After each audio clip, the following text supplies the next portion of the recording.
This one thing allowed me at 24 years old to find an 8-figure franchise and sign them up as a client. If you use these 1 to 3 things, you'll be able to cold call and reach out to franchises or multinationals that want to work with you instead of someone else that has twice the amount of experience that you have.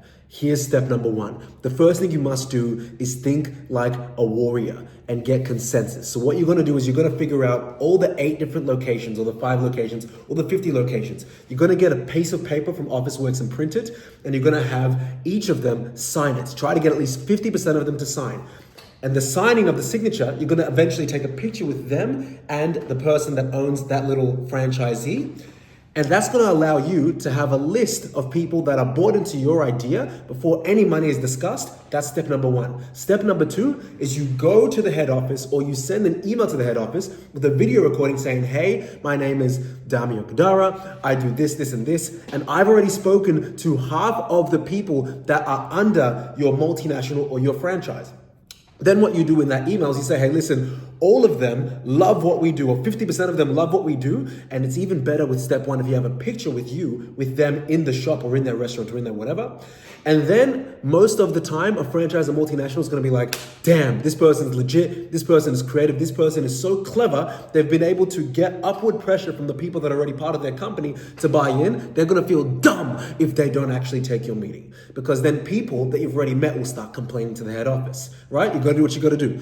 Step number 3 is you come with the piece of paper and the different pieces of proof, and you want to make sure that you've done a very, very, very detailed audit of how exactly you're going to help them go from where they are to where they're not. So I'll give you an example. What we did for a specific franchise that I'm not going to name, we got consensus from one venue in Hawthorne. That Hawthorne venue invited his mates from Chapel Street and then Docklands and other areas of Melbourne. We met at the Hawthorne guy's restaurant, and then collectively we applied pressure to the head office. Boom, got a meeting with the head office guy.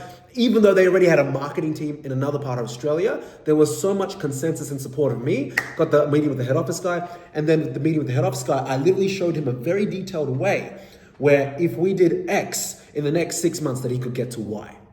And when you combine all those things together, if they're a legitimate, smart, and solid franchise or multinational that are looking to grow and be, future forward or AI forward or marketing forward, you'll be surprised how many of them say yes, not even because you've got the consensus, because they're surprised that someone actually was clever enough to get into that room. I'm telling you guys, as someone who has done this and is currently doing this again for another 8 to 9-figure franchise, a few of them to be frank, this strategy works, and the kinds of deals that you can close with these guys are like 10x what you'd regularly charge another client. And this is for someone that's in consulting, whether you have an agency, whether you're a coach. This play is how you get your first 8-figure client. Now, if you like information like this, then hit the subscribe button and leave a comment. And of course, share this with a friend, because we really, really want to invest more and more content and quality into what we're creating in 2025, and we need your help to do it.